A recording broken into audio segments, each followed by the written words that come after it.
Hello and welcome to this Market Insights Roundtable, Monitoring Business Sentiment. My name is Eleanor Ragg and I'm a senior reporter at GTR.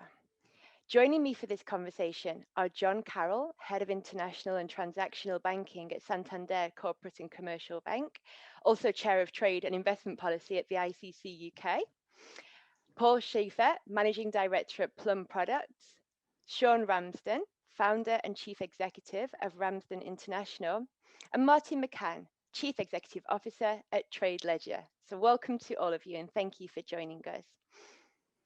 Now, it goes without saying that the past 18 months or so have been exceptionally challenging, and it's been a really difficult environment for businesses across the UK and beyond.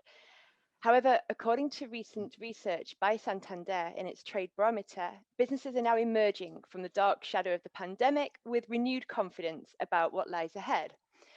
In this session, we'll take a closer look at these findings and discuss what's in store for business confidence as the economy continues to recover. So, John, if we kick off from you, what are the headline figures from the Trade Barometer and what have been the most notable findings around business confidence? Great, thanks, Alan. Great to be with you. Now, I think there's probably four key headlines. The first one that you alluded to, obviously, was that all companies have been impacted negatively by the pandemic. But confidence is at its highest level that we have seen since we've been doing the surveys. So 65% of companies are confident of growth over the next few years. But it's much higher amongst those companies like some of the ones you've got today, which are trading internationally. And that's a really important point.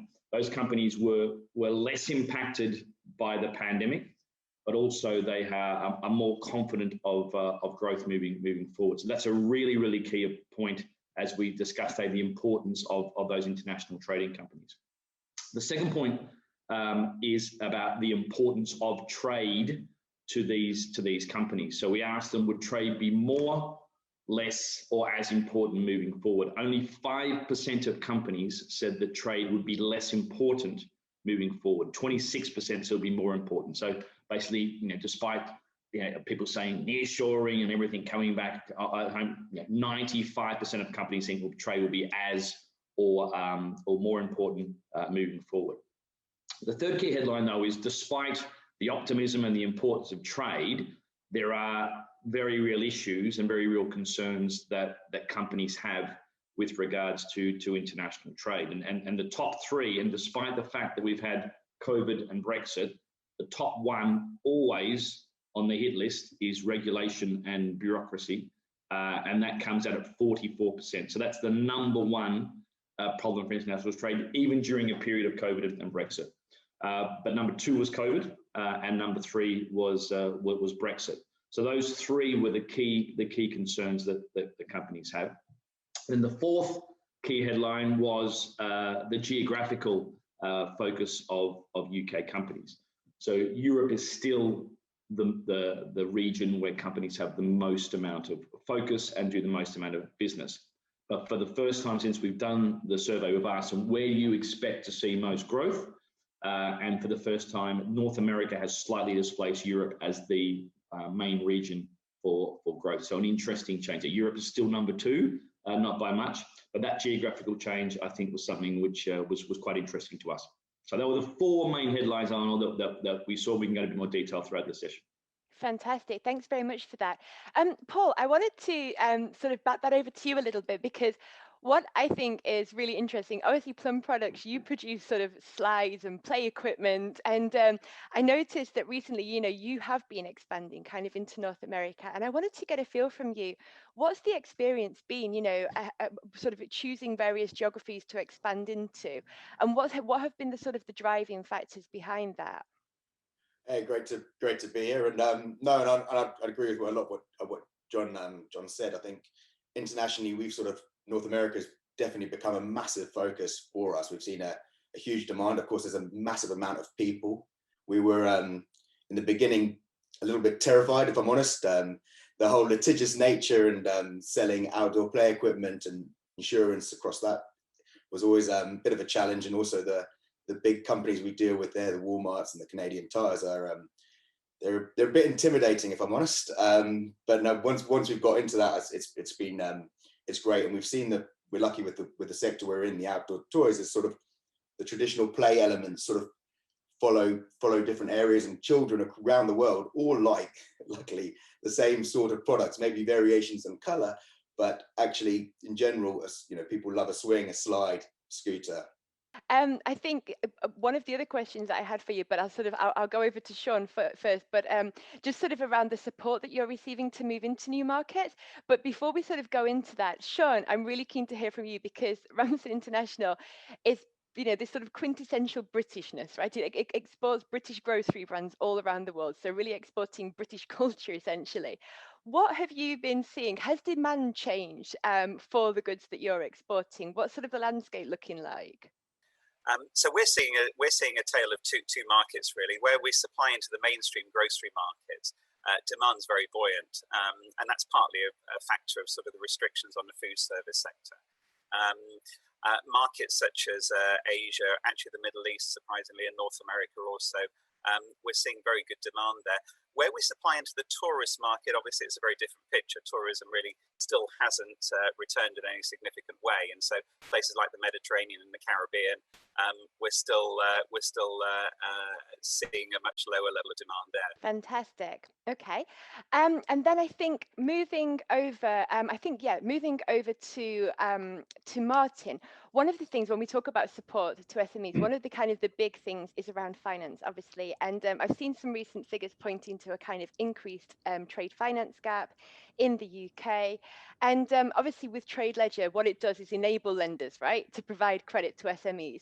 Have you seen sort of more demand? You know, what's going on sort of on the ground? Are people struggling to get the finance that they need to get into new markets? Yeah, thanks, Eleanor. It's a good question. And I think the market hasn't been normal through the pandemic, because obviously the majority of credit that has been shipped to small companies for working capital coverage and challenges during the pandemic has mainly come from government schemes around the world. And you've actually seen a reduction in the capital that's been provided by traditional lenders such as banks to SMEs during that period. But we see a strong bounce back now, and a much higher overall market size and demand for marketing for capital as businesses try to grow back, and the demand for trade starts to resurge. And it's really interesting environment. So we provide technology to banks and other scale lenders in order to enable them to digitize and provide better lending products. And we're finding that there is accelerated demand for that type of service. So where the pandemic has shown up, there are problems is where processes have paper or take a long time.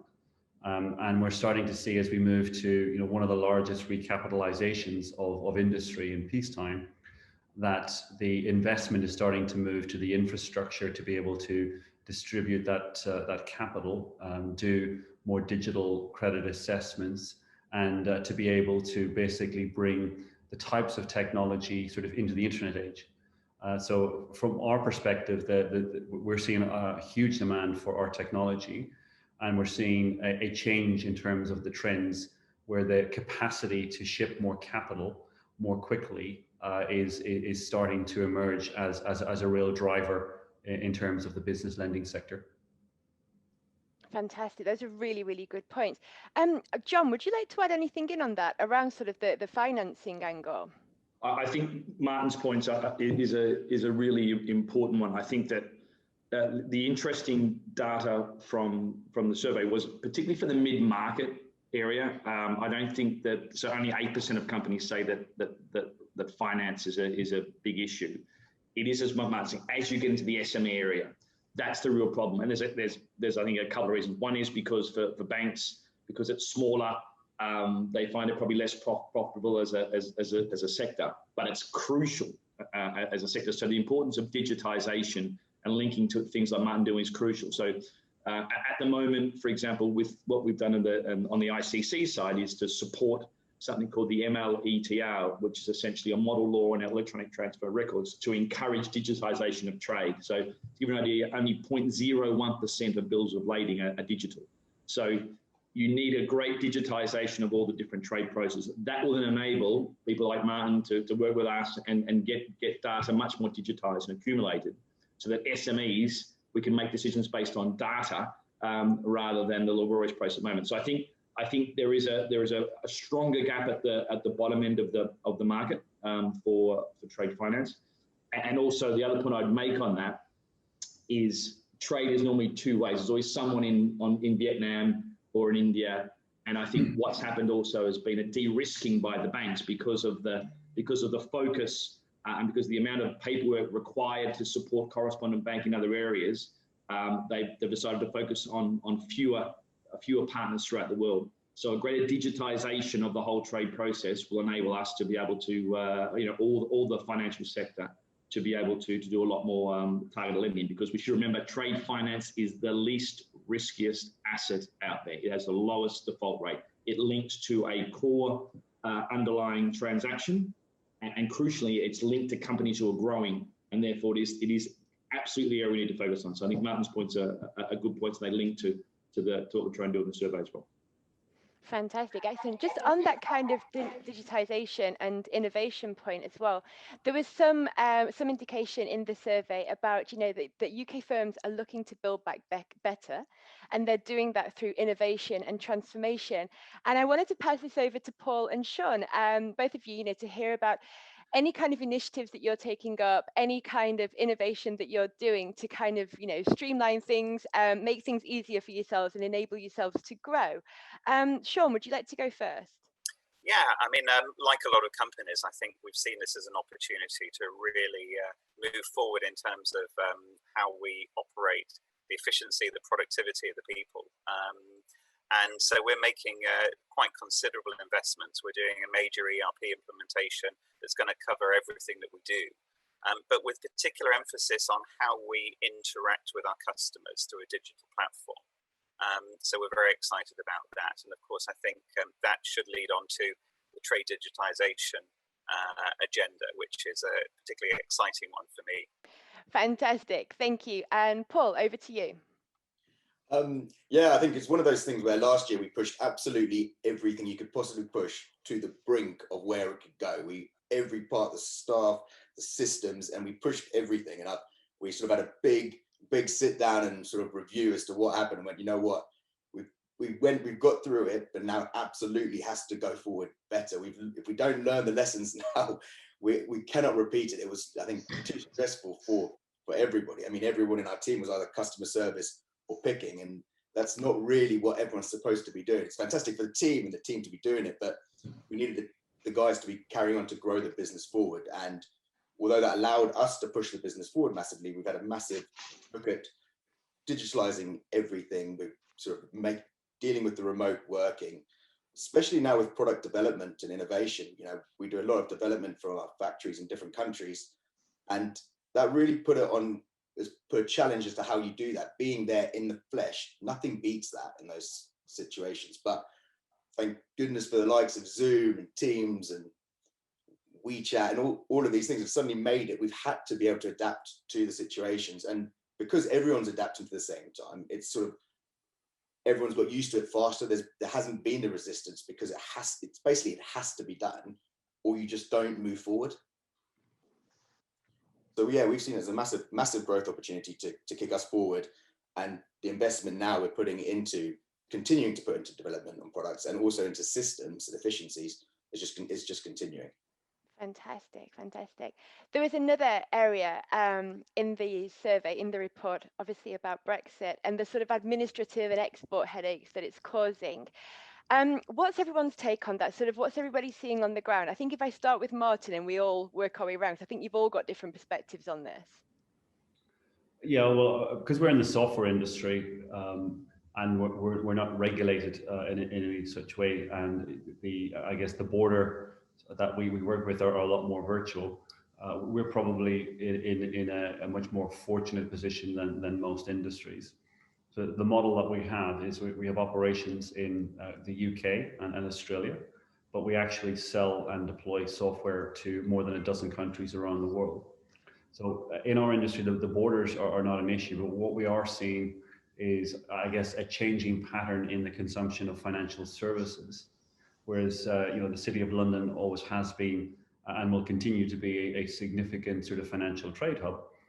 We're starting to see that, where decisions are being made and where investments are being made first from an innovation perspective in financial services, which impacts, how we export our technology, is starting to have an impact. One of the most notable trends for us is we're seeing a lot more decisions for sort of regional and global trade investment happening out of Asia. So specifically for us, we're seeing a lot of activity in Singapore, less so in Hong Kong, which traditionally would have been more of an uplift in this scenario. And, to the point where, the next office that we open regionally will be in Singapore, because we're seeing such demand for services there. And interestingly, we're seeing a real acceleration of sort of digital technology and innovation for trade finance, particularly out of Singapore, servicing Southeast Asia. So Brexit specifically, we're probably the luckiest sector represented on the call here. It hasn't really had an impact on us, but it has had a little bit of a change on the macro trends of our customers, which impacts where we go to. But our business has continued to grow unaffected through the pandemic and through Brexit because of the sector that we're in. Fantastic, that's good to hear. John, from your perspective, what's happening? Yeah, I mean, the report was interesting. I guess a couple of points, and Martin alluded to an interesting one, which I'll touch on in a second. So starting with Europe, I guess with Brexit, I think it was always going to be more difficult. It's the first time that you ever negotiated a trade agreement where the barriers are actually going to increase rather than decrease. So that's obviously, you expect to get a negative change there. And I think 38% of companies say it would make the trading with Europe more time consuming. So that's probably expected. I guess the two areas which were most concerning was that the increase in costs and time for 23% of companies would mean it would make servicing their existing customers basically not profitable. And 16% said their supply chains were no longer profitable at Brexit. So that may be an issue of sort of the initial phase, but that was definitely concerning. And I guess to Martin's point, there was a real geographical difference. So the most pessimistic were those in the southwest and Wales, heavily dependent on food and drink, and that's for those who are most sort of negative on that. So I think Brexit definitely has been a concern. We'll see what happens. I think there's like 25 different working groups on attritional changes. So that may change, but it is definitely interesting in terms of those who are selling food and drink in other areas have found it more difficult.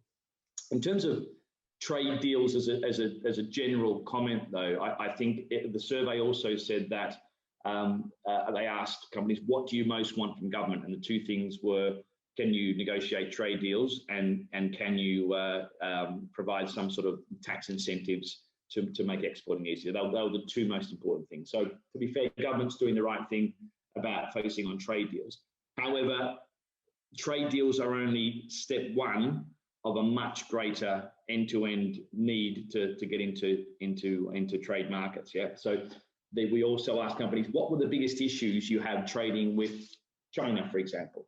Or with India, and they just weren't only tariffs. So in the case of Japan, it's language skills. In the case of UAE, it's getting trustworthy partners. India, it's the complicated bureaucracy you have to navigate.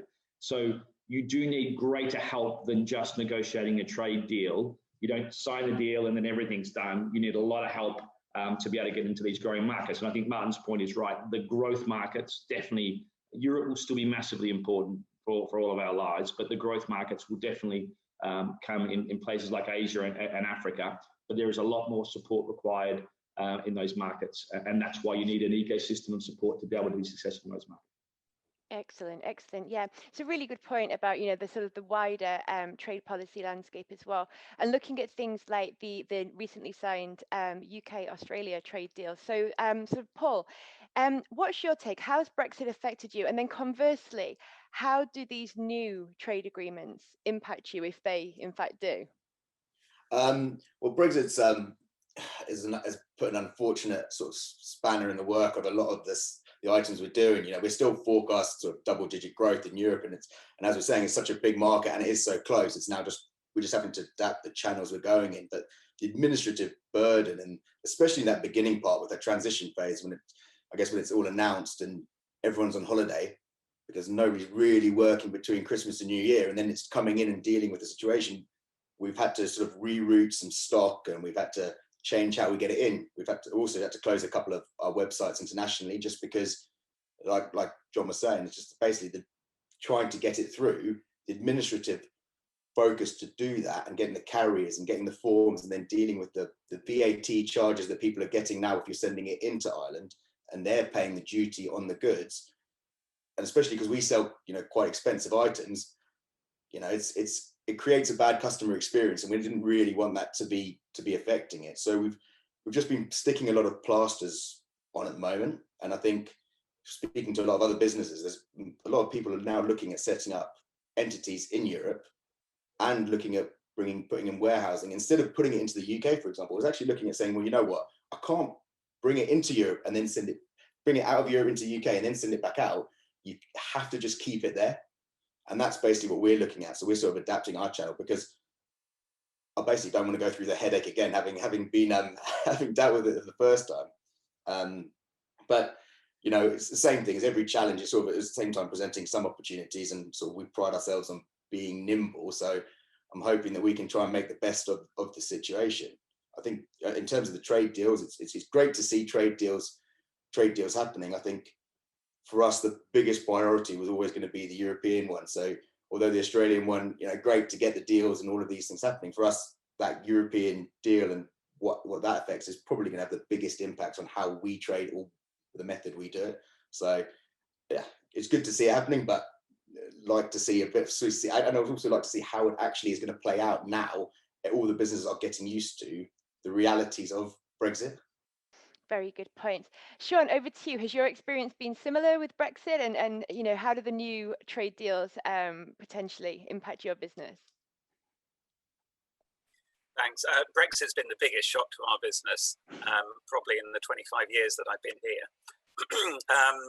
It's fair to say that as a food exporter, we're probably one of the most impacted industries out there in terms of food. It's been a nightmare. I can't say anything else. The fact that we found out about it on Christmas Eve, and then and it was being applied from the 1st of January, obviously made it even more so. It has impacted our sales. We've simply not been able to get product into a lot of markets. We had a green, red, and amber list. There was most of the countries of Europe were on the red list for a long time, meaning that we just gave up on supplying them. And there's nothing on the green list.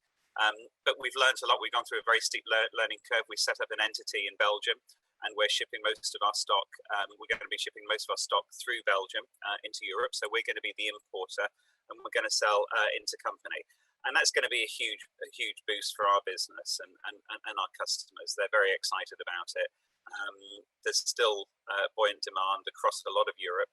And we feel that actually with the route that we're setting up, we're going to be potentially long-term winners out of Europe. The other trade deals, I mean, any trade deal is good, is better than no trade deal. Australia is potentially a good market for us. Obviously, it would help if we were able to go there and sell product in person, but that's another question. Yeah, I mean, I just worry that the political argument for free trade isn't being won as well as it should have done or previously has been. So that's our concern for the long term, I guess. Yeah, no, I think that's a very good point. I wanted to go back to something that John alluded to, which was around the regulatory landscape. I think there was some stats there around, various bits and bobs of red tape and how enabling the business environment is. And we've just talked about, the issues around trade deals and having to pay VAT and all the rest of it. But it's not just that. There's a lot going on in terms of creating that enabling environment, and whether or not this is happening in the UK. And from the survey findings, it does seem that businesses are quite buoyant about this, about the ability to trade. But I think there were a few kind of downsides there. Is that right, John? Yeah, I think the top three, as I said, bureaucracy, COVID, and the regulatory changes, and specifically with Brexit. And I think Sean makes a really, really important point, which we have to keep making. Companies like the ones, the three you've got today, are internationally focused. They're all growing. They're all creating jobs. So you need to have an environment which enables them to be able to prosper. And I think that's sometimes forgotten. I mean, we consistently, so we've got sort of 3.5, 4 million SMEs around the group. In every case, those that trade internationally grow faster, default less. It's a fact.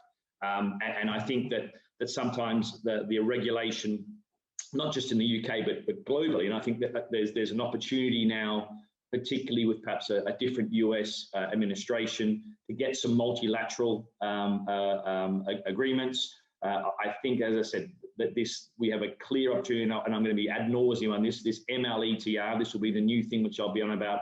This is a way for everyone to get a common digital infrastructure, which can be agreed upon. And back to Martin's point, Singapore, by the way, Martin, is the other country which is leading on that. So this is where, no surprise there, you need to be able to get common digital processes, and then multilateral agreements on trade regulation, because for companies, particularly SMEs, navigating 30, 40, 50 different regulatory environments, it's a nightmare. It's okay for Vodafone, who have a huge one, but not for an SME.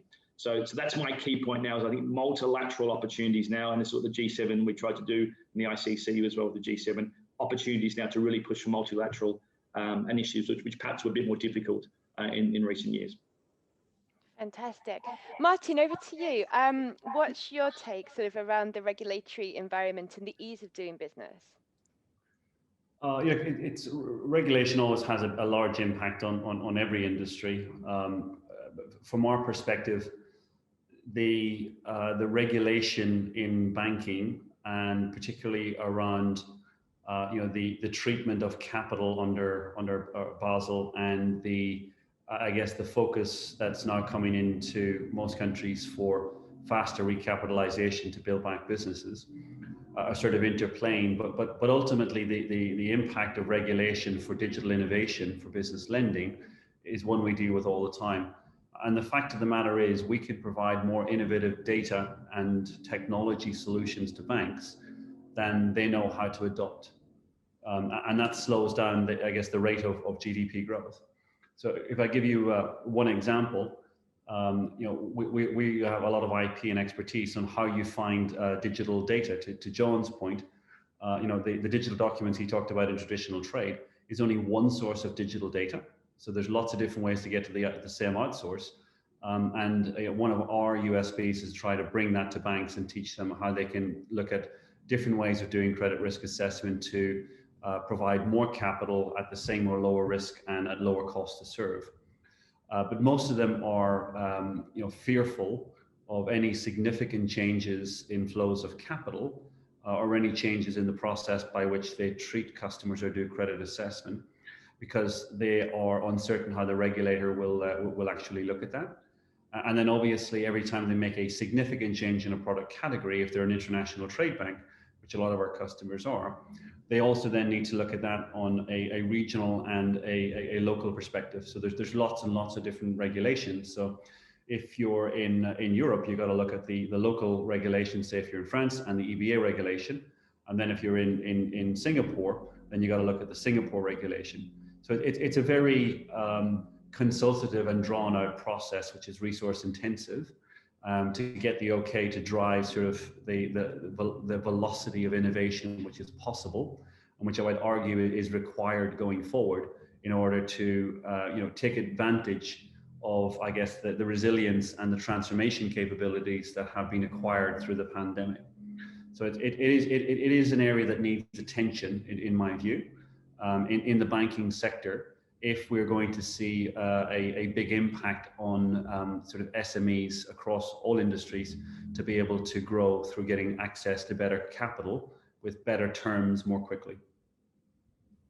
Yep, brilliant point. Paul, I'd like to kind of bat the same or similar question over to you. Is there enough support for SMEs, for companies like yourselves, to kind of navigate the regulatory environment? Is it clear, the hurdles that you have to jump over? I think it's always one of those things where absolutely, like we've talked about earlier, is that for SMEs it puts us under a lot more pressure, because every every penny you want to be spending is in growing the business and on that front. And now what we're doing is you're diverting capital that you'd use for growth effectively to not even move forwards. It's almost just to stand still or to just to be able to keep going. And I think there's quite a lot of support which we've seen regarding the Brexit situation, and on the regulations changes. However, because nobody knew what the situation was, there's probably a lot of wasted time beforehand when people were going on a lot of courses and a lot of what could happen, and that's wasted efforts. And actually, although great to start getting an idea, but until you actually have an idea, that meeting is almost a meeting for meeting's sake. Is it just to appear to therefore be doing the right thing? We have, from our side, we do toy safety standards, and what that will happen is there'll probably be a UK standard which will come out, and that, it doesn't mean our products are any less safe. They're still just as safe. But if you put people in a room to make them create rules, they will create rules. And that's, I guess, my concern is what, as long as if it's rules for moving forward and to solve the correct problems, then we're all on board with that. Yeah, that's actually a really good point about the new kite mark, and that does seem to be something of an administrative burden for a lot of people. Sean, what are you seeing? I assume it's a similar experience, no? Absolutely, yeah. I mean, in the food industry, understandably, the regulatory issues are immense, and it's obviously more complicated for us because we deal with 20,000 different products from 600 different manufacturers, covering virtually everything, every category you'd find in the supermarket. So, dealing with the regulatory burden in the 130 odd countries that we supply into, we probably have a team of about 25 people whose focus is about technical product data, regulatory stuff. So it's an immense burden. It's only going in one way. I think it is part of the issue about free trade not being as free as it should be. So I think it's partly exists as a barrier to free trade, as a non-tariff barrier that's imposed by countries.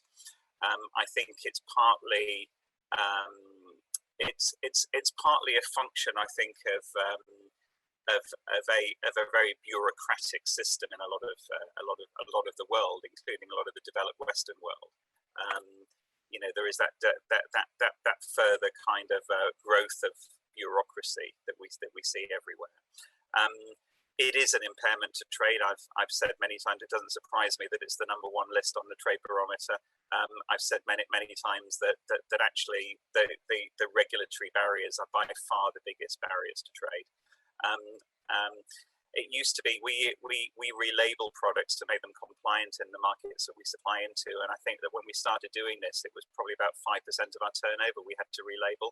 Now it's closer to 50% of our turnover we're having to relabel. So the impact on the cost and the efficiency of that supply chain is huge. We do what we can. I'll always fly the flag for government assisting both in telling us what it is and also trying to help politically to remove it. But ultimately, most of the way that we react to that is learning what we need to do and getting on and doing it. Absolutely. I think one of the interesting things in the report is that headline figure, the talk about, it's a record figure of the number of businesses that are confident and that are looking to the future. And I think that's a really optimistic message. But I do wonder, how long will it last? Is this a sort of a dead cat bounce? Do we expect that once all of these various factors that we've discussed kind of all continue to weigh on businesses, do we expect to see people sort of pulling back a little bit? I mean, what's the sentiment there? Probably John, you know more about this than. I think there's a key point there. We've seen this every time, and I sort of would compare the three guests today to Olympic athletes in the sense that in a good way. Yeah, by the way, so Paul's laughing. Yeah, I can see us living it. So, but in the sense that you need to be the best globally to succeed. So all three of them are competing in global markets. So they're naturally confident because they're the best in what they do, and therefore they think they can succeed. It doesn't mean they don't see lots of obstacles. So why you hear internationally trading companies being so articulate about the problems is because they know them very well, because they are not just seeing problems in Birmingham or in Reading, they see them all over the world. But because they are the best, they will keep competing. So I think that's really important point, Alan, on in the sense that they are absolutely going to be continuing with that. They won't suddenly stop and just trade in the UK. So that's why I am confident that they'll continue.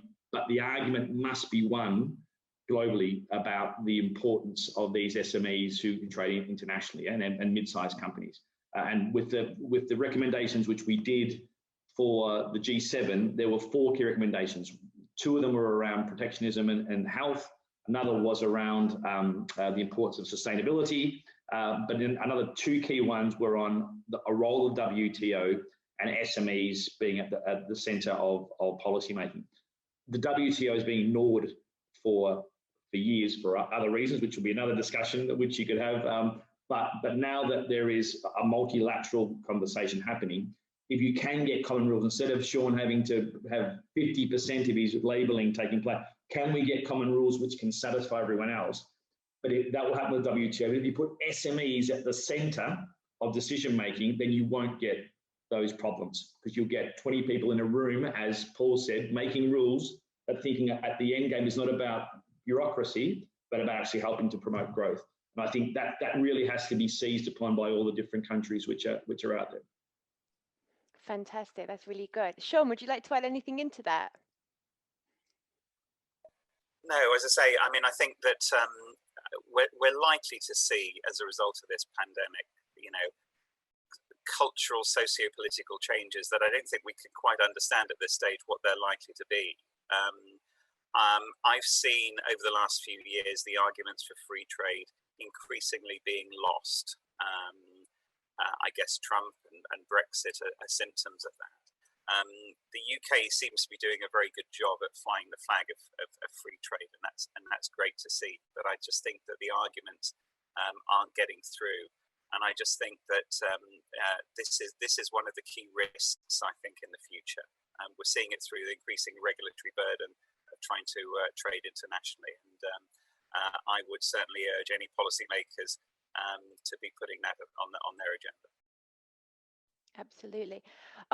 Do you find that you are sort of, having to shout louder to have your voices heard about these issues? Martin, I can see that you're sort of nodding a little bit. Are your arguments falling on deaf ears, or do you find that in the UK, there is this kind of a connectivity between government and business? Look, I think the government has, in the UK, has been open and consultative on many complex issues. Yeah.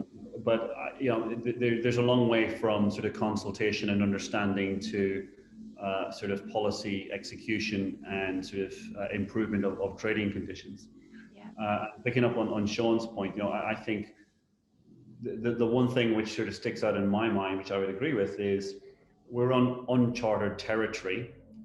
So the socio-economic impacts of once in a generational things which have just happened, like a pandemic and Brexit, all in the same year, and the unprecedented sort of economic measures, so the additional money which is being created around the world to inject liquidity to get us through. I think the law of unintended consequences is still to kick in. We don't actually know what's going to happen. And given that policy is a long-term instrument, it's very hard for us to understand, what we want the government to hear, because we're still trying to figure out ourselves where everything's going to settle. And I think more industries are going to be differently impacted. When I look at it, the case for digitization and services-based trade is growing very, very strongly because they're harder to disrupt. So you can see scenarios where people who had adjunct services they provided with core products might now find that those services make up bigger and bigger proportions of what they export, because it's just easier for them to adopt to that scenario. But I've never had any issues with either the UK or the Australian government. I'm actually sitting in Sydney at the minute. I'm in our Sydney business, even though I'm normally based in the UK.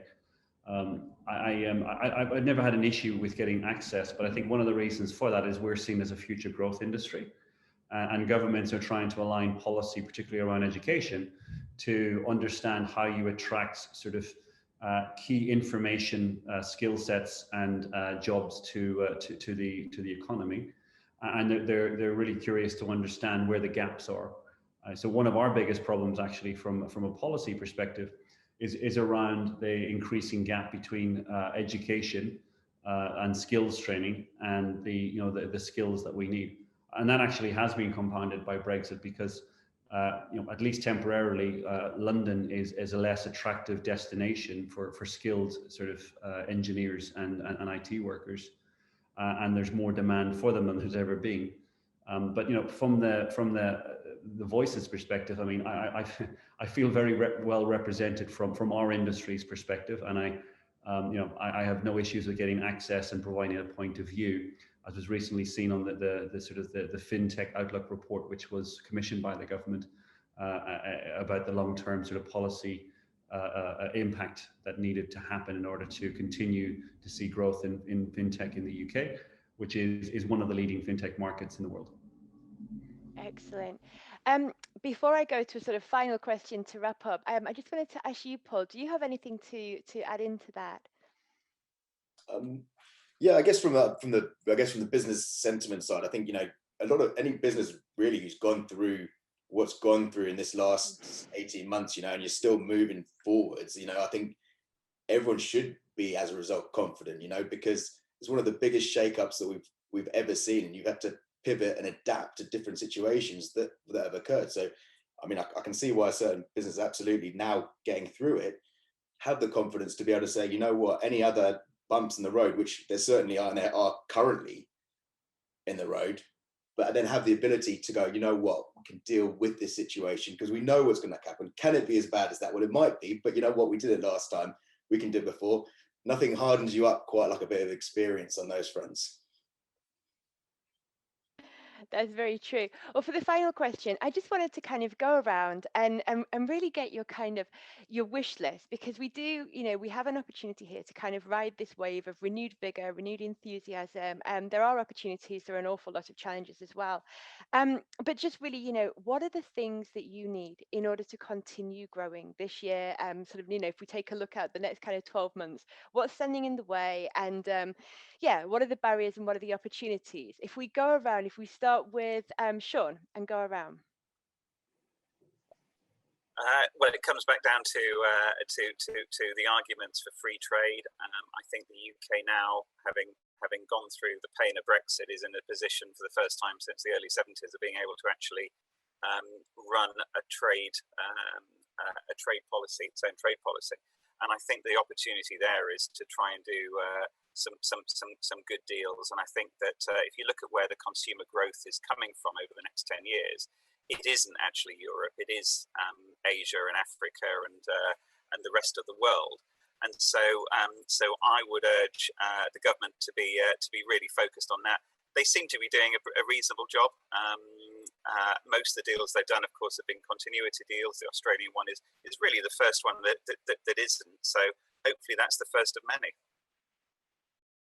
Excellent, thank you. And Paul?